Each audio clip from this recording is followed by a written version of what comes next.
Okay, Sheikh, you're live now, inshallah. تفضل, inshallah. Bismillahir Rahmanir Rahim. Alhamdulillahi Rabbil Alameen. Wa ashhadu an la ilaha illallah waliyyus salihin. Wa ashhadu anna Muhammadan abduhu wa rasuluhu khatam al-anbiya'i wal mursaleen. Allahumma salli wa sallam ala abdika wa rasulika Muhammad wa ala alihi wa ashabihi ajma'een. Wa ba'd. My beloved brothers and sisters, to our friends, our listeners, our viewers, assalamu alaikum wa rahmatullahi wa barakatuh. We have been looking at practical guidelines for facing the crises that the world is experiencing in the 21st century. And no doubt, as time unfolds, things appear to be getting more confusing. It is confusing concerning vaccines. It is confusing in dealing with variants of COVID-19, of dealing with political issues connected to medical issues. And so it's important for Muslims to hold on to the rope of Allah subhanahu wa ta'ala, to hold on to clear guidance and have a type of practical way to approach these issues. And in many cases, when we are able to refer back to our sources and then look at the issues, things come very clear immediately. And so in this light, we were looking at different aspects or different groupings that are important to us in terms of facing our issues. Last week, we looked at women and the critical importance of empowering Muslim women and bringing justice back to the Ummah. Another important area, which I believe may be one of the most critical areas of our emphasis in a practical way, is the youth.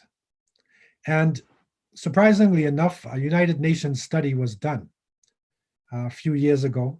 This is when we turned into the 21st century. And they surveyed the world. They surveyed the countries, the ethnicities, the religions, and they came up with some startling information. That was that we are actually in a century of youth. The youth are making up the majority of people on the face of the planet Earth. And when they studied the issue of the youth, and these are not Muslims primarily who are doing the study, they found out that at least 45% of the world population is under 25 years old. When Muslim countries were surveyed, in many cases, 60% of our population were young people. Even here in Canada, in the GTA, in Toronto, if you were to take all of the Muslims, and we see this many, many times on Eid Day, if you were to take all the Muslims and put them on one field, then you would see the overwhelming majority are young people. And surprisingly enough, if you took the youth and then you took women and put that group together and separated the other group, you'd find that somewhere around maybe 25% are actually men, and especially men over 50 years old. But many of our programs and our Islamic centers are geared towards men over 50 years old. And so it's critical for us to look at this area to, again, get an overview of some of the challenges that our Ummah is facing, and then try to look at some practical solutions. The problems facing the youth are numerous. One of the issues that we have identified, especially in February, in Black History Month, is that the youth, especially in the West, are being directly influenced by racism and white supremacy. And that is the Eurocentric way of looking at things, where European-type people are generally the heroes, are generally the beautiful people, are generally the intelligent people. And this is not only in the movies of the past or the movies of the present. it is in cyberspace as well. And yes, it is not as bad as it was 30 or 40 years ago, when in the movies and the programming, you would hardly find a person of color. Still, the overwhelming majority of the heroes in the programming that our young people are watching are European people. They are people who do not look like them, who have a different background. And this forms part of the justification for racism. Because as we understood, racism is first an ideology. It's a belief based on myths, based on history, that one group is superior to another group. And so white supremacy permeates everything.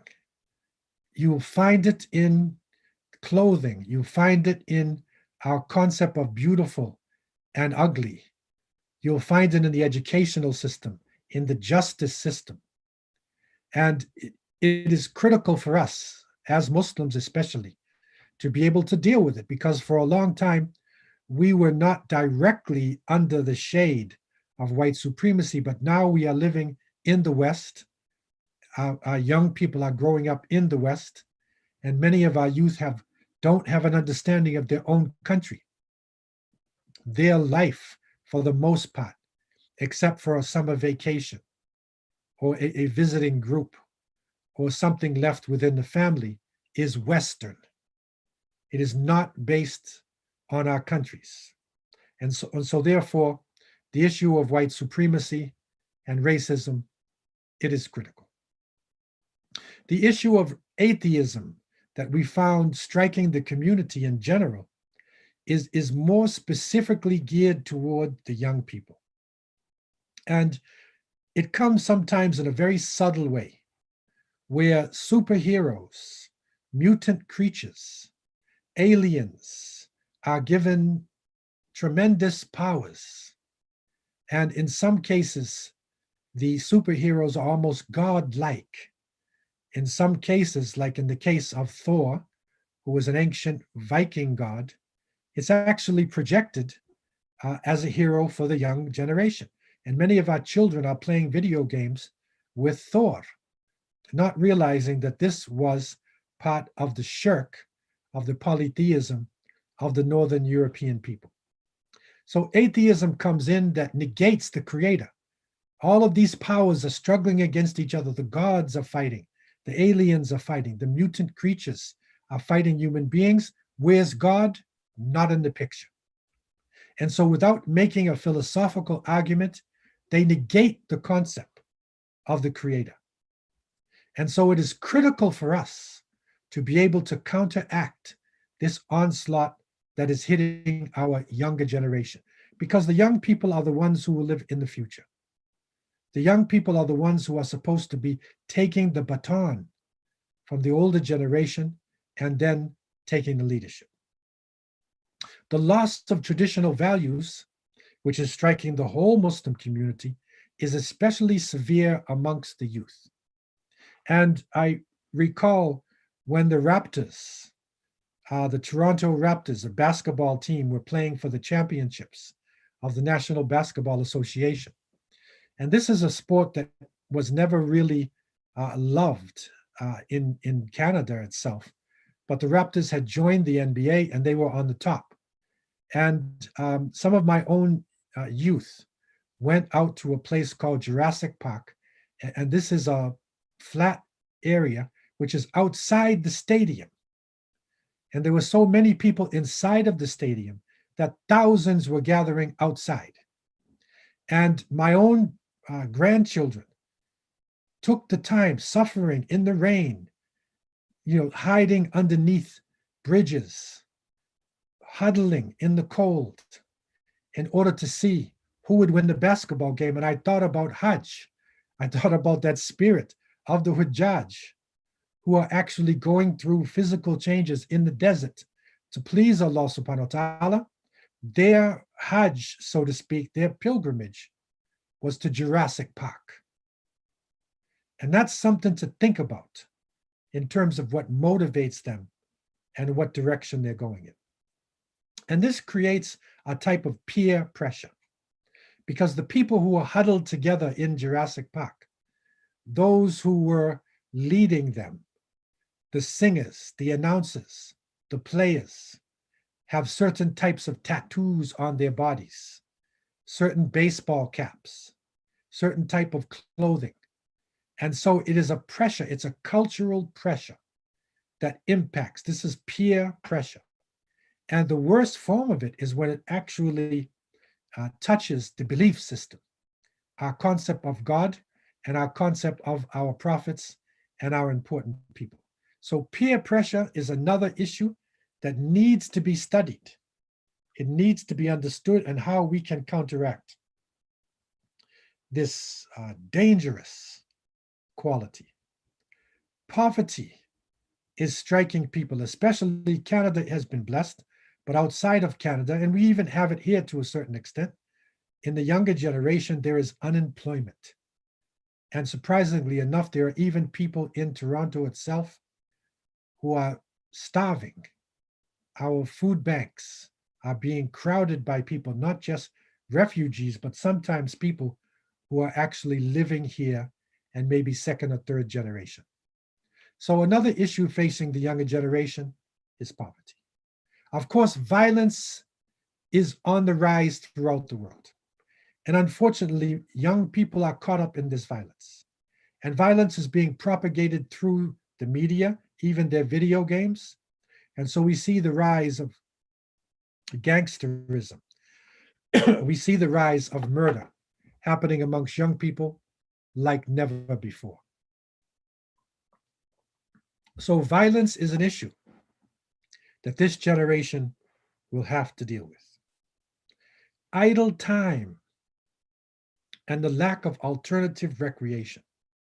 And this idle time is really, really important to understand, because one of the dangers of the urban lifestyle, especially for people who are not employed, is that they spend their time sitting around. And I remember vividly traveling, and I'll say the country, I was in Morocco.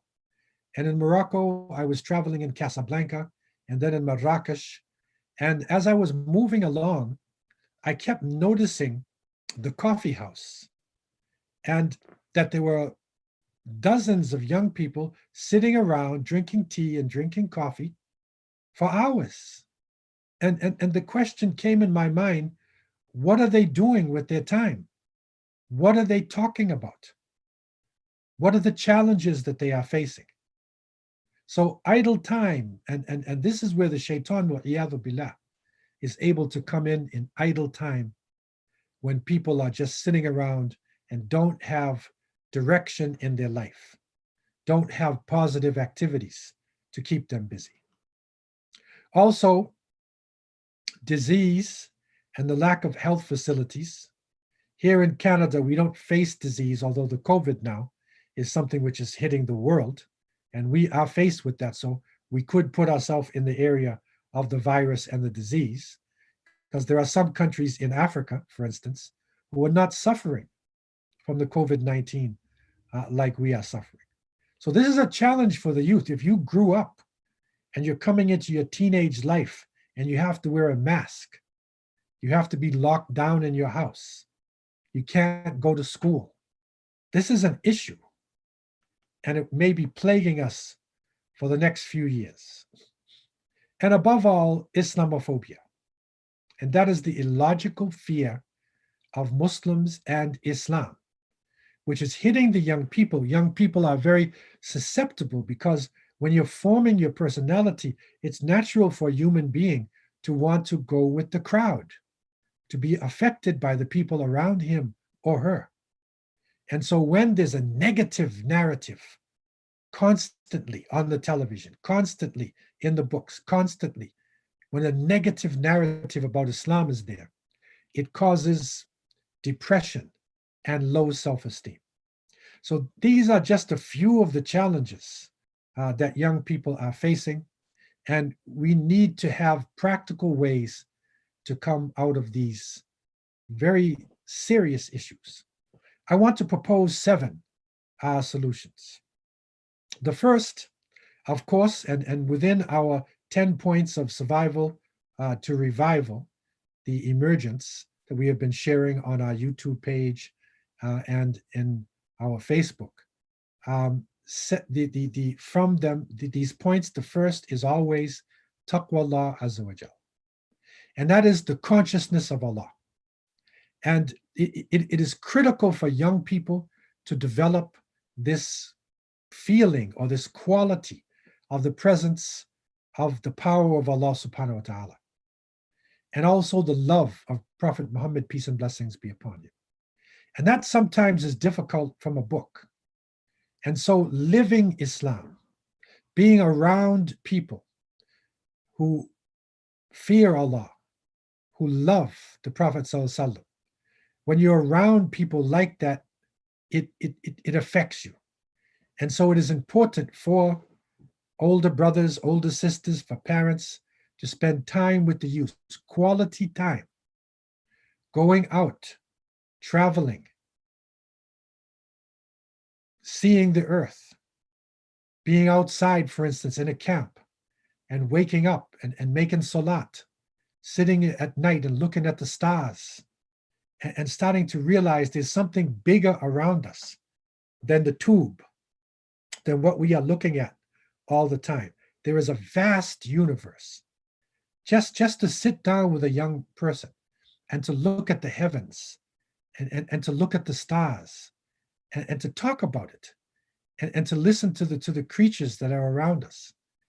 This is the type of practical experiences that young people are so much in need of. And when we come out of this lockdown, as it appears, inshallah, to be happening, we need to spend quality time, to spend our wealth, to get our youth re-engaged in their deen. The second point is an emphasis on relevant, useful education.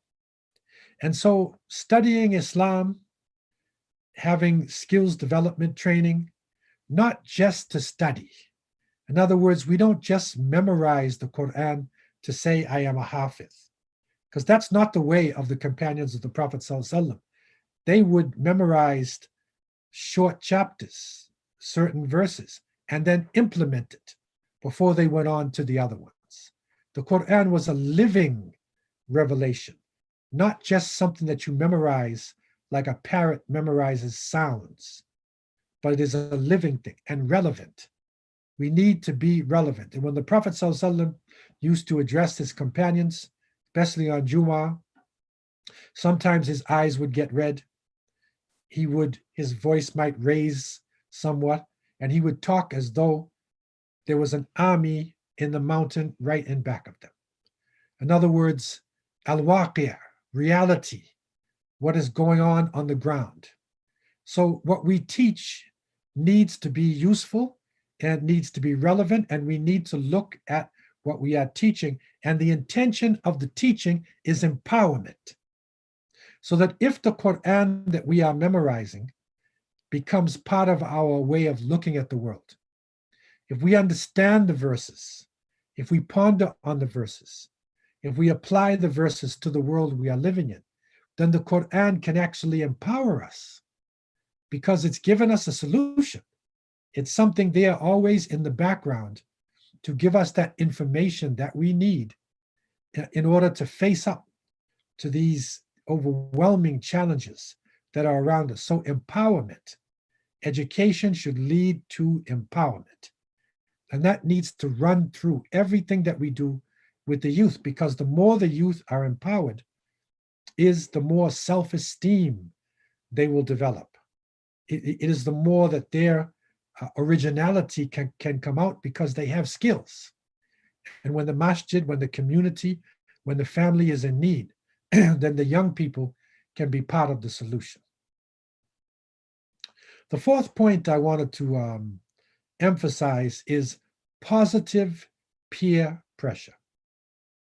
In the same way that the Jurassic Park outside of the Raptors basketball stadium, where the pressure to wear certain clothes, to get a tattoo, to do certain things to your hair, to talk in a certain way, maybe to swear and to curse and even take intoxicants, billah, that can be counted with activities where young people are involved while they are building together, struggling together.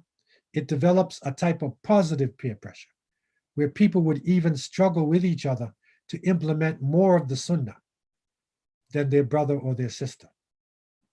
So a positive peer pressure needs to be developed, and that can come out of some specific activities that we hope to talk about. 5, this is your alternative Islamic recreation and entertainment. This is where we need to empower our spoken word artists. We need to empower our physical education instructors, those who are involved in the basketball training, the football, the track and field, the swimming, those who are involved in alternative Islamic education, alternative recreation, away from a young age for our young people to be able to go outside to the parks and still be a Muslim.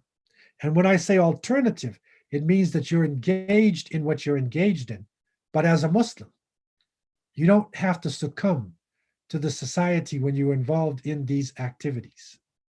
And small initiatives that are taken are overwhelming, and you still hear about it. When Muslims make the move, for instance, with swimming, and I can recall that we would rent schools that had swimming pools, and we had some of the young sisters take swimming lessons. So they actually became lifeguards, and they wore their burkinis. This is the Islamic type of bathing clothing. So we opened up a woman's swimming session, and it was 2-3 times a week after Asr. Women could come out and swim in the pool, and it would be specifically for women, and Muslim women in particular. And you wouldn't have to worry about men walking around and gazing at them in the pool.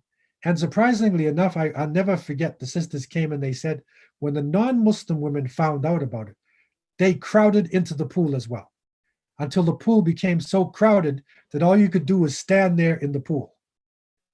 Why? Why would the non-Muslims want to have this? Because they also are assaulted by the wandering eyes of the men who are coming to the pool not to swim. So this is alternative Islamic recreation. So Islamic doesn't have to mean that you're saying something in Arabic or praying. Just the fact that they were in the pool and they were covering themselves up, right? And they were not exposing themselves to the public, that's Islamic. So this is what we mean. Something that is practical, something that is real. And we need to now really support this, because there's an onslaught that is happening with the video games, an onslaught with the entertainment industry. And this time where our young people have been on lockdown, they are spending more time online than ever before. So therefore, when the lockdown eases up, when we have a chance to go out, you need to think about something to do. We think about it as families and think about it as communities. What are we going to practically do when this is over? Let's start thinking. Number 6, special attention to women and girls. And amongst the youth, it is critical because, again, there tends to be more emphasis on the young males. But no, the young girls, this is critical. And we can see what is happening in the world with the International Women's Day and women marching in different parts of the planet. But we have to recognize that the rape, that the abuse, that the mistrust, the insults, it's not just hitting non-Muslim women, it is hitting our own women. And especially the way wearing the hijab, covering the face, or whatever Muslim women may choose to do, it is being insulted to the point where even in Europe, There are countries like Switzerland who are trying to ban it altogether. What does a woman covering herself up have to do with politics? What does it have to do with abuse? Especially when she decides to do that herself. So special attention needs to be paid in this area, and empowerment and wealth needs to be thrown in this direction. Also, that the youth are involved on all levels. And that means that we don't just have youth programs or a youth halaqah or youth entertainment, but that young people are heard on all levels of our society. And we can start in our families by listening to the young people and see what their opinion is about some of the big moves that we may be making as a family. What is their opinion? What is their opinion about how we are living, the things that we are doing? In the masjid, in the Islamic Center, on our board of directors, our executive committees, especially, are there young people? There should be a young person on every executive committee, because the young people are the majority. So if the majority of your people are from a certain group, it makes sense to listen to the group. I mean, if you did a survey of an area and people want to buy Apple iPhones, okay, and you have to decide what type, Samsung or Apple, if you know that they want the Apple, then that's what you'd sell. Similarly, our centers need to realize the overwhelming presence of young people in our community. That overwhelming presence needs to be in the masjid and not just outside in the streets. And so involvement on all different levels. And that means that the young people need to feel their ownership, that their word is actually listened to, and they actually are involved in the leadership. So I want to look at a couple practical guides, because this is what we're trying to look at in a sense of being very practical with this. Now, in terms of the education, one of the great lessons that I learned from one of the mujaddids of West Africa, Sheikh Uthman Dan Fodio, is that he was emphasizing to his followers, and he was trying to build movement in them so that they could face the attacks that were coming from the evil kings, so they could be involved in the revival of Islam. That he encouraged them not only to get into the Quran, to get into the Hadith, but Sirah, the life of Prophet Muhammad sallallahu alaihi wasallam. He encouraged them to do that. And also the stories of the Sahaba, the stories of great men and women from Islamic history. We can empower ourselves with this. These need to be our stories, and not the stories that the young people might know about Batman and Superman and Ant-Man and all of the mutant creatures who are supposed to be walking around in society. And they can literally name them and give you their body size and talk about their life. What about companions of the Prophet ﷺ? What about great people in our history who are pretty close to us too? You don't have to go back 1400 years to find people who fall into this mold. And so this type of, these teachings bring the Quran and the Sunnah alive. It shows a living example of how they were implemented in the lives of human beings. Secondly, a great emphasis on skills development training. And by learning skills, you can see that, even in the concept of the Boy Scouts and the Girl Scout Girl Guides, and the Rangers and whatnot, a lot of it is skills. So they're teaching them how to do nuts, how to survive, how to build a fire themselves. How many of our young people have these skills? Yes, they're very skilled at their iPhones and their video games, but put them outside in a field. Let them sleep overnight. Give them a tent. Let them survive and see what they know. This is where learning skills having that ability, it makes a more complete person, and it builds self-esteem. Our young people need desperately to have self-esteem. That means they are not afraid. They believe in themselves. And that's so important today when so much is against us in terms of where we are going. And that should lead us to engagement with society. And that means that sometimes we need to go out with them into the malls, into the schools, in the society, and we engage as Muslims. In other words, we live our life. If it's time to pray, we can pray, knowing how to choose what is halal from what is haram. Taking our knowledge needs to be something which equips us and gives us ability and frames the way that we think. And the recreation, and this next point is that the action-oriented alternative recreation, action, things that makes the young people sweat, that gives them vigor and strengthens their body. It's so important for us today, especially coming out of this lockdown where many of us have actually been fossilized. So we need to come out with this practical programs for our young people. And I want to look at education, the concept of education, because one of the subjects that we teach many times in one way or another is fiqh. And fiqh is our understanding, or you could say your jurisprudence. It is your halal and haram. It is what is permissible, what is not permissible. It is how to approach prayer, how to approach food. It's your understanding of things. But many times it's taught as a dry subject where you are just learning facts and how to memorize facts and what they are. But there's a spirit of fiqh, and it got even codified.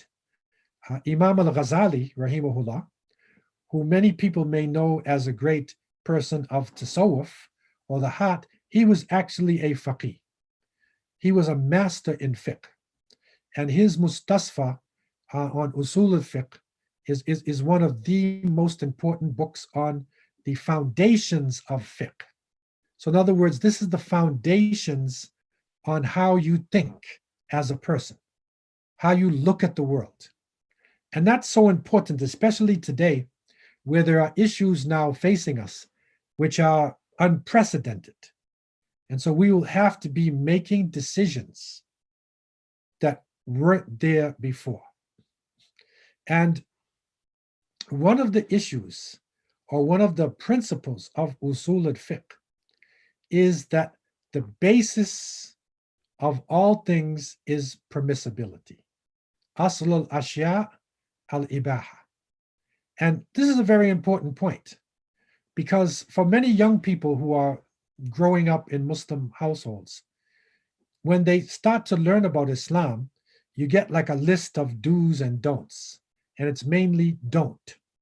And even people who are embracing Islam, many times a person becomes Muslim and says, okay, what should I do? And they say, don't do this, don't do that. They list about 25 don'ts.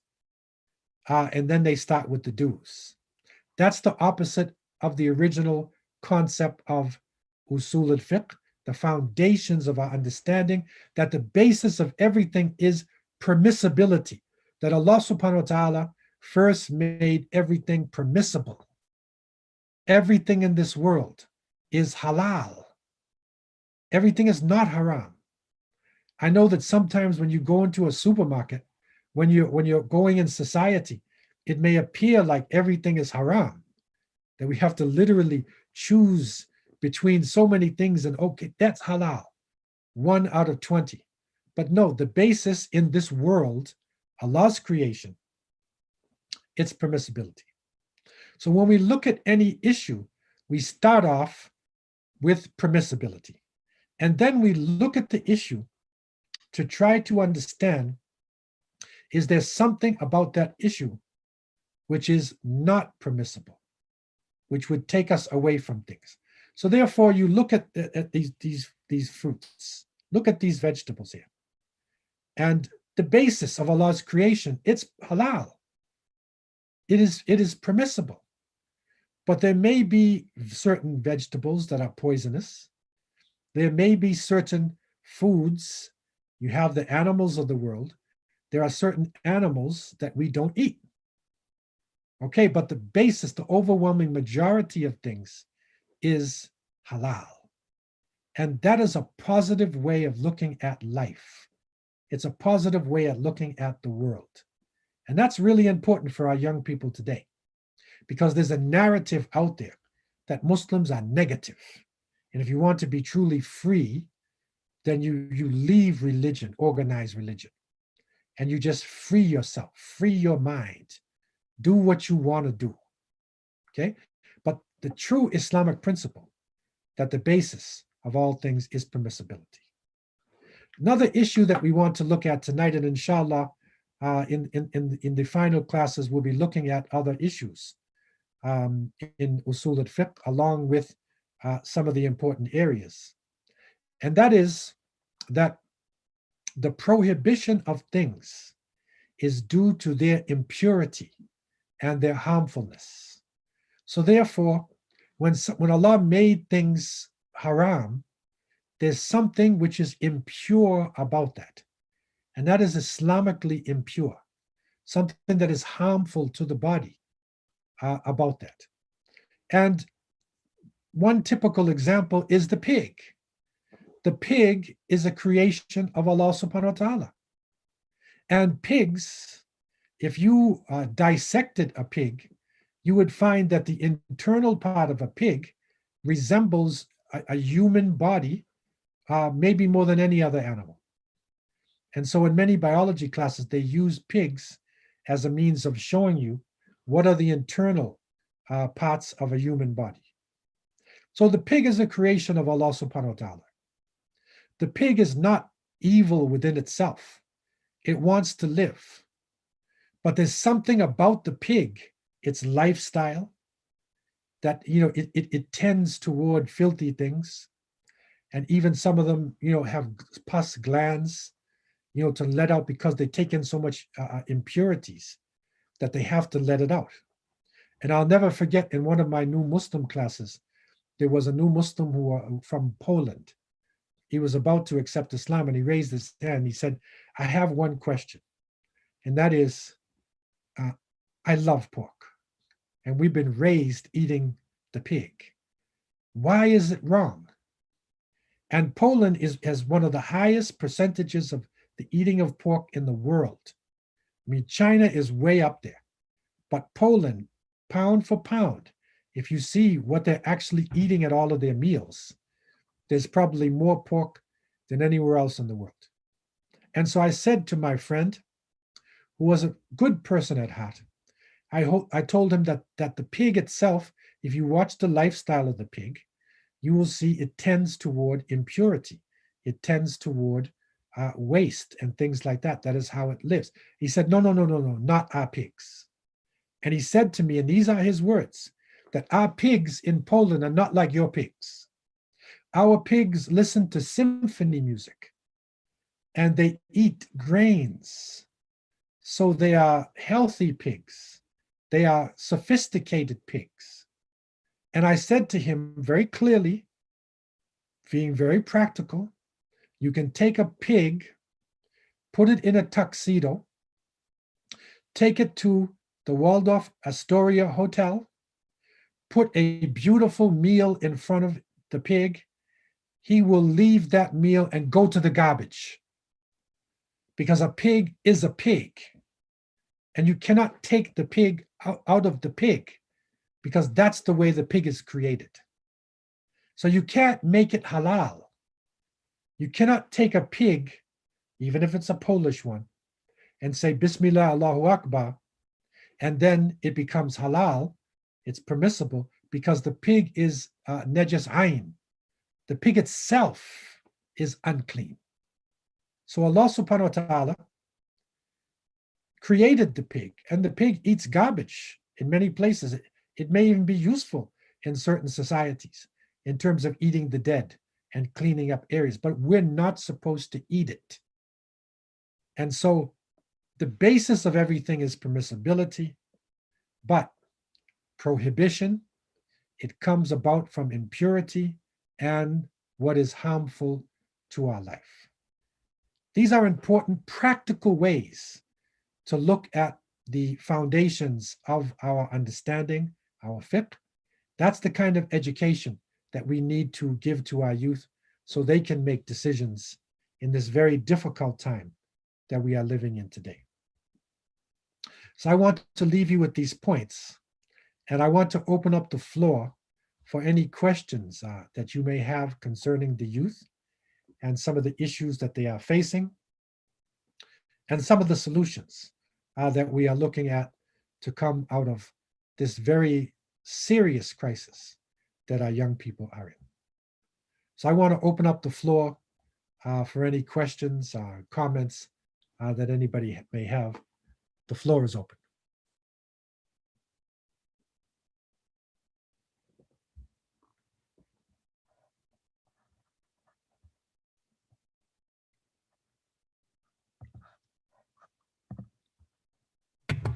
Just as a reminder, inshallah, if, for those of you who have any questions, go ahead and please type them up in the question and answer session. We're only taking questions from the Zoom room, inshallah, and those who are on the social media. You'd have to register for the class to get into the discussion, inshallah. The registration is free, and you have access to all the previous classes and the other ones as well, the ones that are coming up as well. That's islam.ca.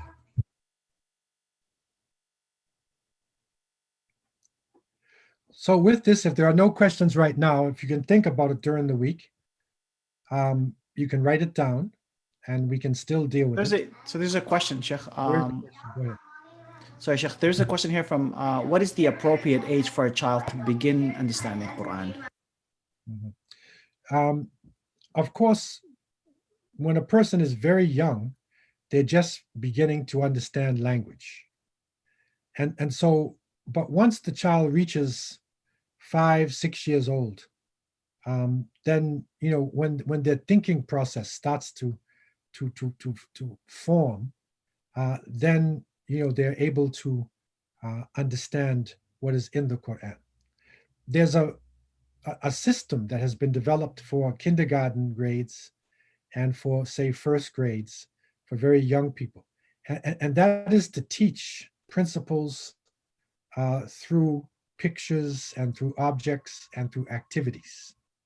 And so similarly, there are certain Quranic principles that could be taught through activities and through drawings and through ways of communication that don't require a lot of reading and writing, you know, abilities that come on later.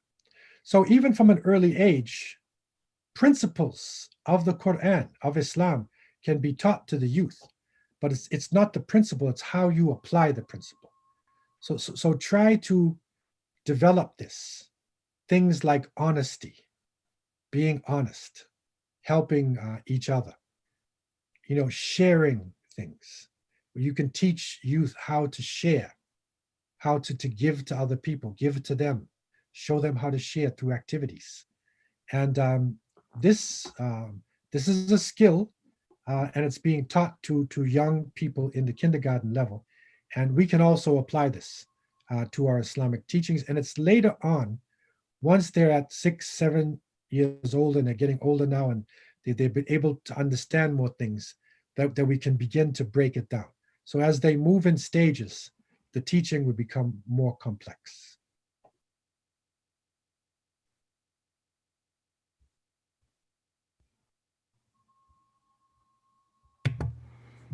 There are no more questions, Sheikh. Okay, so with this, we will end this session, and inshallah, we will continue on with our practical guide, trying to get more principles to help our society to be able to maneuver in this very confusing world. May Allah subhanahu wa ta'ala give us the light, give us the guidance, and help us to make the right decisions in this time of crisis. I leave you with these thoughts, and I ask Allah to have mercy on me and you. Wa akhir da'wana alhamdulillahi rabbil alameen. Wa sallallahu ta'ala ala Sayyidina Muhammad وآله وصحبه وبارك وسلم. سبحان ربك رب العزة عما يصفون وسلام على المرسلين والحمد لله رب العالمين. والسلام عليكم ورحمة الله وبركاته.